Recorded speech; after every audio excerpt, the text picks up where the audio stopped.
శంభో సురేంద్రనుత.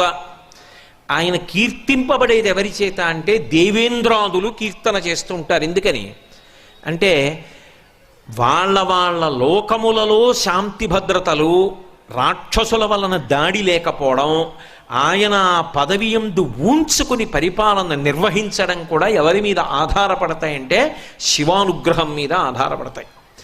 అందుకని నిరంతరము ఎవరి చేత కీర్తింపబడుతుంటాడంటే దేవేంద్రాదులు కీర్తిస్తుంటారు. శంభో సురేంద్రనుత శంకర.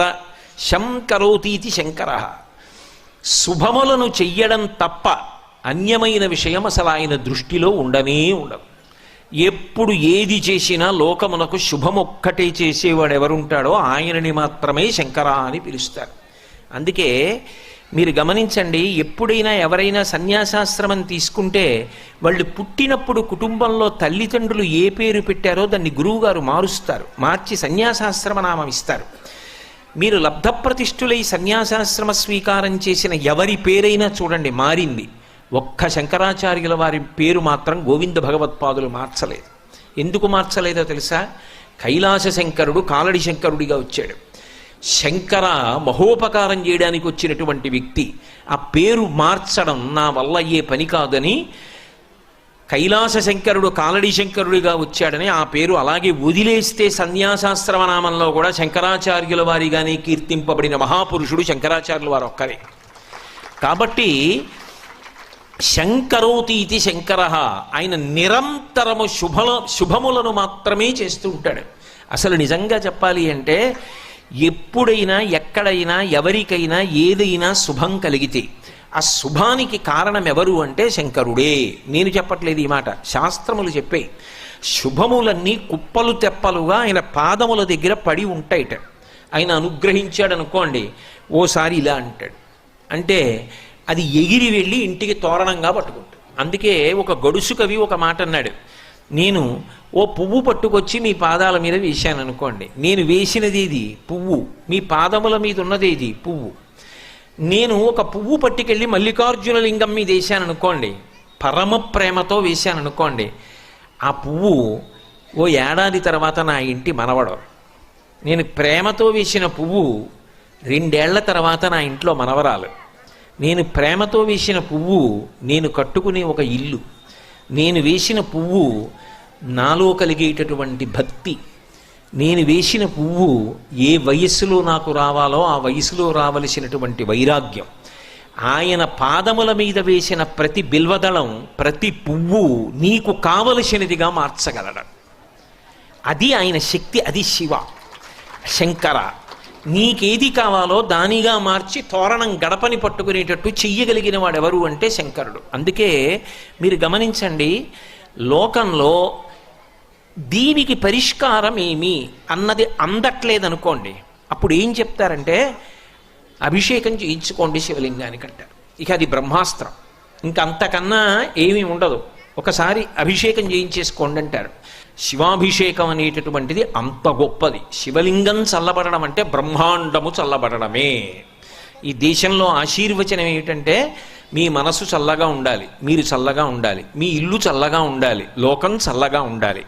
అంతా చల్లగా ఉండడం శివలింగం చల్లబడడం మీద ఆధారపడి ఉంటుంది. శ్రీశైల క్షేత్రం యొక్క గొప్పతనం ఏమిటంటే అసలు వృద్ధ మల్లికార్జున లింగాన్ని మీరు ఇలా ముట్టుకోండి, మంచు ముక్క ముట్టుకున్నట్టు ఉంటాడు మహానుభావుడు.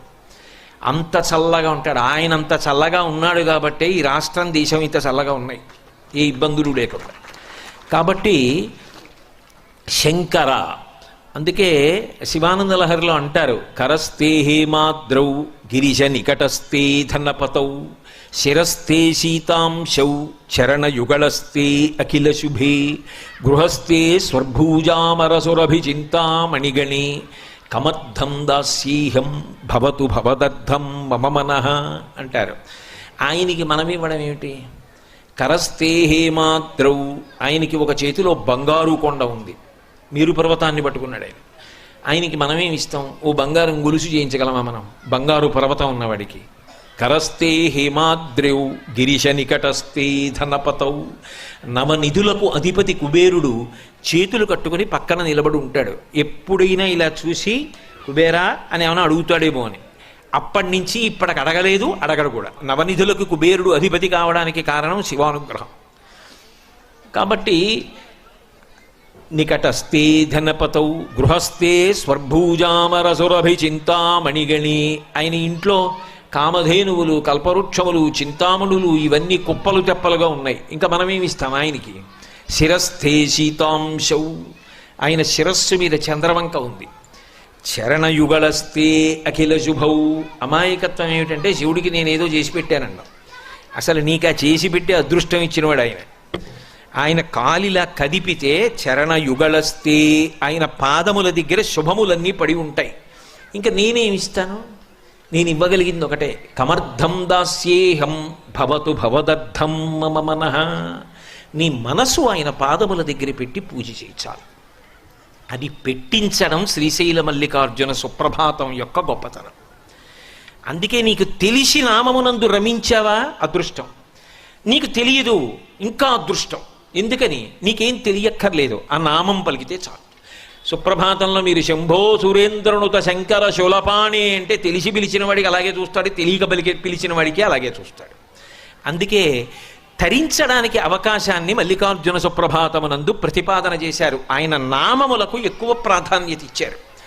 శంభో సురేంద్రనుత శంకర శూలపాణి, చేతిలో త్రిశూలం పట్టుకుని ఉంటాడు. ఆ కూర్చడంలో కూడా సొబగేమిటంటే సుప్రభాత పఠనం చేసేటప్పుడు ఉద్వేగంతో ఉండకూడదు. అది చాలా సాత్వికంగా మనసు రమిస్తూ ఎంతో సంతోషంగా పలకాలి. అది కూడా మెట్టెక్కుతున్నట్టుగా ఉండాలి. ఎంత అందంగా ఉండాలంటే సుప్రభాతం పాడుతున్నప్పుడు మీలో ఒక పరవశం ఉండాలి.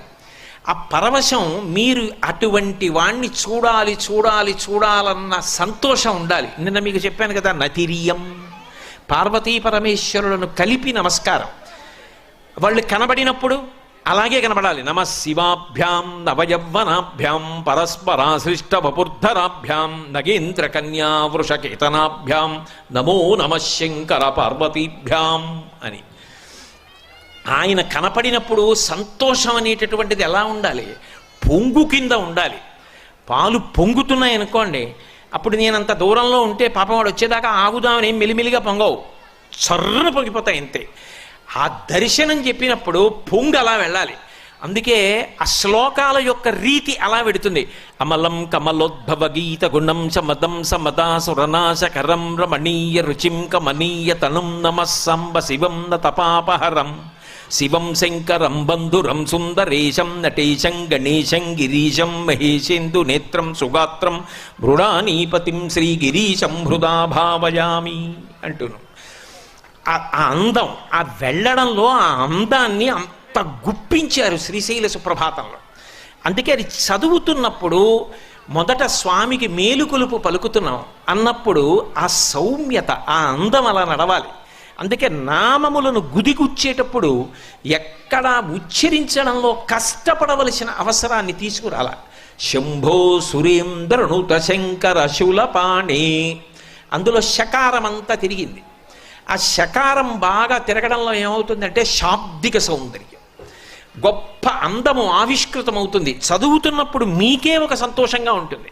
శంభో సురేంద్రనుత శంకర శూలపాణి చంద్రావతం శివ శర్వ పినాకపాణి గంగాధర క్రతుపతే గరుడధ్వజాప్త శ్రీమల్లికార్జున విభో తవ సుప్రభాతం అనండి. మీ ఇంట్లో చదువుకునే పిల్లలు అంటారు, నోట్లో చదువుకుంటావా తాత, నాకు దీని మీద దృష్టి పెట్టలేకపోతున్నానంటాడు, అది లాగేస్తుంది. అలా గుచ్చారు. ఆ నామాలని గుడిగుచ్చినప్పుడు కూడా అంత అందము శబ్దమునందు ఆవిష్కృతమవుతుంది. ఇక దానిలో మీరు రమించగలిగితే ఏ ఒక్క శ్లోకం చెప్పినా, ఒక్క నామం చెప్పినా, ఒక పాదం చెప్పినా మీ మనసు మల్లికార్జున లింగం దగ్గరికి వెళ్ళిపోతుంది. మీరు బాహ్యంలో ఎక్కడుంటే ఏమంటే నా ఉద్దేశ్యం, ఇంట్లో ఉండిపోయినా శ్రీశైలంలో లేనివారు మీరేం కాదు, మీరు శ్రీశైలంలోనే ఉన్నారు. సుప్రభాతం తెల్లవారుజామున మిమ్మల్ని మల్లికార్జున లింగం దగ్గరికి, భ్రమరాంబ దగ్గరికి తీసుకురాగలదు. అదొక యోగ విద్యలండిది. అందుకే శంభో సురేంద్రనుత శంకర శూలపాణి. శూలపాణి అంటే చేతిలో త్రిశూలం పట్టుకున్నాడు. శూలము అంటే ఏదో ఒక్క అంచు మాత్రమే ఉండి గుచ్చడానికి పనికొచ్చేది కాదు, త్రిశూలం. ఏమిటా త్రిశూలం అంటే ఆయనకి అలా ఉంటే సరదాగా ఉంటుందండి, అందుకని అలాంటి ఆయుధం పట్టుకున్నాడన్నది అన్వయం కాదు. ఆయన అలా ఎందుకు పట్టుకుంటాడో శివమహాపురాణంలో చెప్పారు. త్రైగుణ్యం శూలమేతస్యాపరసు సత్యనిష్టత అన్నారు. 3 గుణములకు ఆయన అతీతుడు.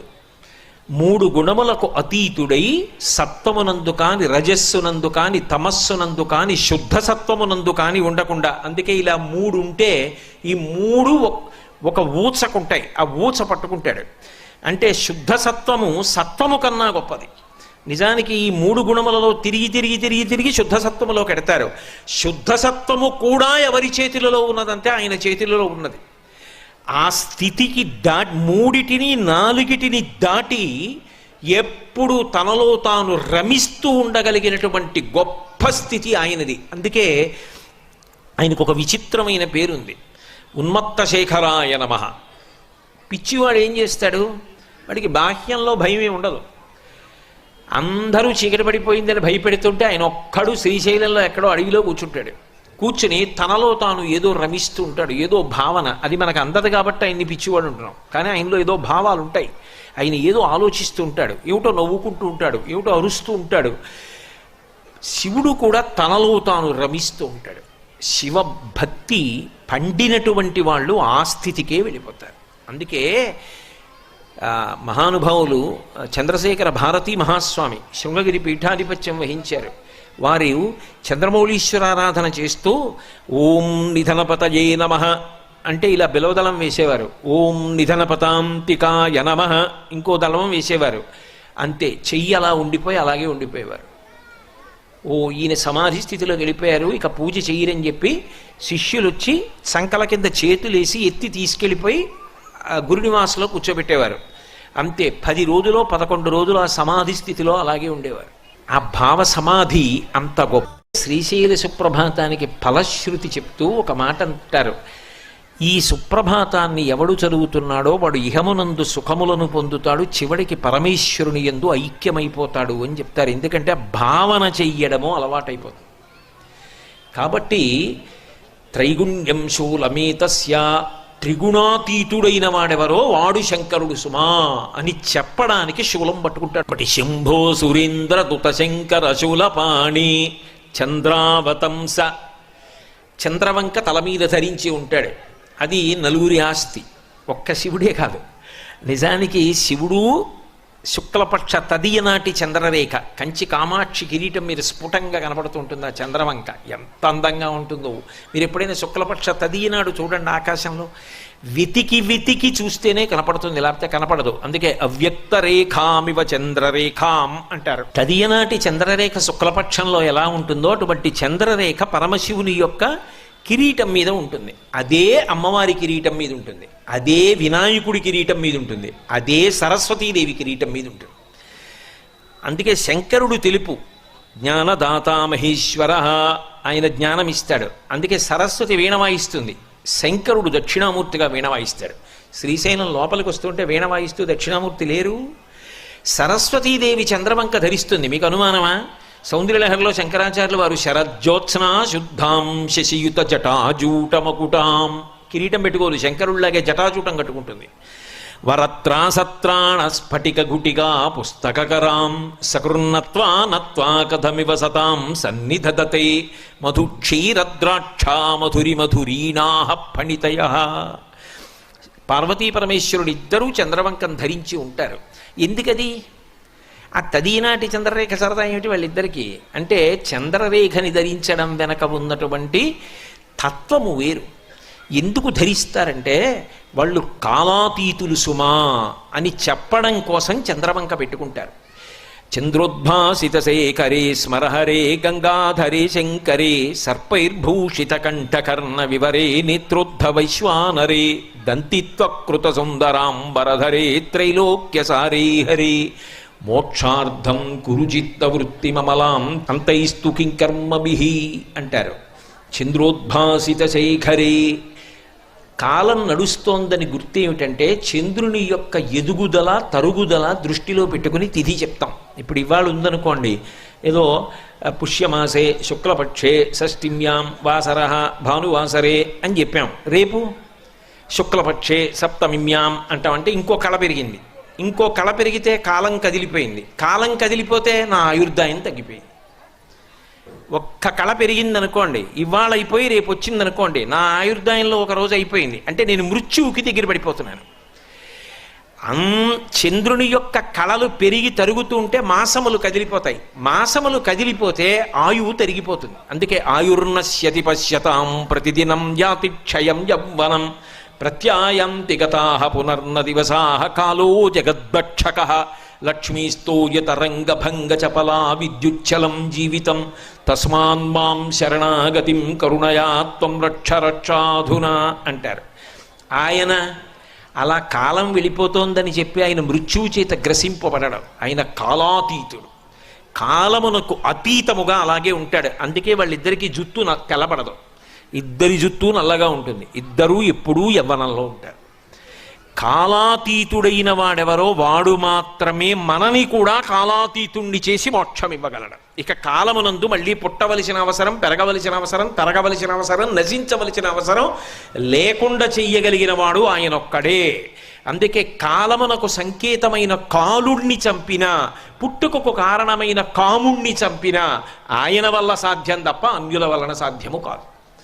అందుకే వక్షస్థాడనమంతకస్య కఠినాపస్మార సంవర్ధనం బుభృత్పర్యటనం నమత్సురశిర కోటీర సంఘర్షణం కర్మేదం మృదులస్య తావకపదద్వంద్వస్య గౌరీపతే మచ్చేతో మణిపాదుకా విహరణం శంభో సదాంగీకురు అంటారు. అందరినీ చంపేసే యమధర్మరాజు గారి వక్షస్థలం మీద చంపి తన్నేసిన వాడు శివుడు. అందరిలో కామమును ప్రజ్వలింపచేసి జన్మకు కారణమైనటువంటి మన్మధుణ్ణి కంటిమంట చేత కాల్చేసిన వాడు శివుడు. అందుకే జన్మకి కారణం, మరణానికి కారణం ఆయన తీసేస్తాడు. అది చంద్రవంకకి గుర్తు. కాలమునకు ఆయన లొంగడు సుమా అని. అందుకే కాలాతీతుడు అని చెప్పడం కోసమని ఆ చంద్రవంకని ధరించి ఉంటాడు. అంటే ఆయన పాదములు ఎవరు పట్టుకున్నాడో వాడు కూడా మోక్షమును పొందగలడు. కాబట్టి చంద్రావతంస శివ, శివ ఈ నామం ఒక్కటి చాలు. అబ్బో ఎంతమంది గుండెలు బాదుకుని ఏడిచారండి.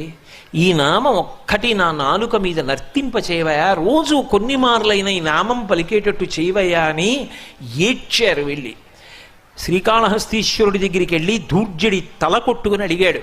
పవి పుష్పంబగు అగ్నిమంచగు ఆకూపారం భూమిస్థలంబగు శత్రుండతిమిత్రుడవు విషము దివ్యాహారమవు నెన్నగా అవనీమండలి లోపలన్ శివ శివేచ్ఛాభాషణోల్లాసకిన్ శివా నీ నామము సర్వవస్యకరమౌ శ్రీకాళహస్తీశ్వర. ఈ సమయం ఆ సమయం అని ఉండదు శివనామానికి. అందుకే పరమ అసహ్యకరమైంది, భయంకరమైనది ఏది చూసినా శివశివ అంటారు. పరమ సంతోషకరమైంది చూసినప్పుడు శివశివ అంటారు. శివనామానికి ఇప్పుడు అప్పుడు అని ఉండదు, ఎప్పుడైనా అది పవిత్రమే. అటువంటి శివనామము పలకడమే గొప్ప. శివ అన్న మాటకు అర్థం ఏమిటంటే ఏ కారణము చేత కూడా అసలు అమంగళమును చేయనివాడు ఎవరు ఉంటాడో ఆయనే శివ. అమంగళం ఎప్పుడు చేస్తాడు? తప్పు ఎప్పుడు చేస్తాడు? యువతల వారిని బాధ పెట్టడం ఎప్పుడు చేస్తాడు? రెండు కారణముల చేతనే చేస్తాడు. కామము, క్రోధము ఈ రెండిటి చేత చేస్తాడు. నాకేదో ఒక భయంకరమైన కోరిక ఉందనుకోండి, ఆ కోరిక కోసం అవతల వాడిని ఏదో మోసం చేయడమో, వాడితో కలిసి ఉండడమో ఏదో చెయ్యాలి. లేదు వాడి మీద కోపం ఉందనుకోండి, వాడిని బాధ పెట్టాలి. కామక్రోధములు రెండే. అయితే విచిత్రం ఏంటంటే కామమున్న చోట క్రోధం ఉంటుంది. ఓ కోరిక ఉందనుకోండి, అది తీరకపోతే ఎవరినో ఒకరిని వెతికి పట్టుకుని వీడి వల్ల తీరలేదని వాడి మీద కోపం పెట్టుకుంటాడు. క్రోధం ఉన్న చోట కామం ఉండదు. అదో విచిత్రం. చాలా కోపంగా ఉన్నవాడికి కామమే ఉంటుంది, ఉండదు. వాడికి కోరికుండే అవకాశం ఉండదు. అవి రెండూ అక్క చెల్లెళ్ళైనా కామం ఉన్న చోట క్రోధం ఉంటుంది, కానీ క్రోధం ఉన్న చోట కామం ఉండదు. శంకరుడికి కామము క్రోధము రెండూ లేవని చెప్పడానికే ఎప్పుడూ ప్రశాంతంగా ఉంటాడు సుమా అని చెప్పడం కోసం వేదం ఆయన ఒక్కడినే సదాశివ అన్న నామంతో కీర్తించింది. సదాశివ, ఎప్పుడూ శివుడే. ఎప్పుడైనా ఒక్కసారి ఆయనకి కోపం వస్తుందేమో, రాదు, నటిస్తాడు వచ్చినట్టు. తండ్రి బిడ్డన్ని చక్కదిద్దడానికి నటించినట్టు నటిస్తాడు తప్ప వశపడడం. అందుకే వేదం ఆయన గురించి చెప్తూ ఈశాన సర్వ విద్యానాం ఈశ్వర సర్వభూతానాం బ్రహ్మాధిపతి బ్రహ్మణోధిపతి బ్రహ్మా శివో మే అస్తు సదాశివోం పంచబ్రహ్మ మంత్ర పఠనమని చేస్తారు. సద్యోజాతం ప్రపద్యామి సద్యోజాతాయ వై నమో నమః దగ్గర మొదలుపెట్టి ఆ పంచబ్రహ్మ మంత్ర పఠనమునందు చిట్ట చివర ఈ మాట చెప్తూ ఆయన సదాశివోం, ఆయనకి ఒకప్పుడు కోపం వస్తుంది, ఒకప్పుడు కామం కలుగుతుందని అనుకుంటున్నావేమో, అలా ఉండదు. ఆయన ఎప్పుడూ శాంతంగా ఉంటాడు, ఎప్పుడూ శాంతంగా ఉంటాడు, ఎప్పుడు శుభములను మాత్రమే చేస్తాడు. అసలు అశుభం అన్న మాట శివుడు ఉన్న చోట లేదు. అందుకే ఆ పార్వతీదేవి దాక్షాయణిగా శరీరత్యాగం చేస్తూ మరణవాంగ్మూలం అంటారు. శరీరత్యాగం చేస్తూ చెప్పిన మాట ఏదిందో అది తిరుగులేని సాక్ష్యం. దాక్షాయణిగా శరీరత్యాగం చేస్తూ లోకానికంతటికీ ఒక సందేశం ఇచ్చింది. భవో నహోద్భేష్టి శివం శివేతరహ అంది. శివుణ్ణి ద్వేషించిన వాడికి శుభములు రమ్మంటే ఎక్కడి నుంచి వస్తాయి అని అడిగింది. శివ అన్న ఒక్క నామము పలికిన కారణము చేత సమస్త శుభములు కలుగుతాయి. సదాశివోం, ఆయనంతా ఎల్లప్పుడూ ప్రశాంతముగా ఉండి మంగళములు చేసేటటువంటి వాడు లోకమునందు కానరాడు. అంత గొప్ప దైవస్వరూపం, అంతటి శాంతమూర్తి. అందుకే శంభో సురేంద్రనుత శంకర శూలపాణే చంద్రావతంస శివ శర్వ. శర్వ అన్న నామం చేత ఆయనని కీర్తించినప్పుడు ఈ సమస్తమైనటువంటి భూమి అధిదేవతాస్వరూపంగా ఉంటాడు.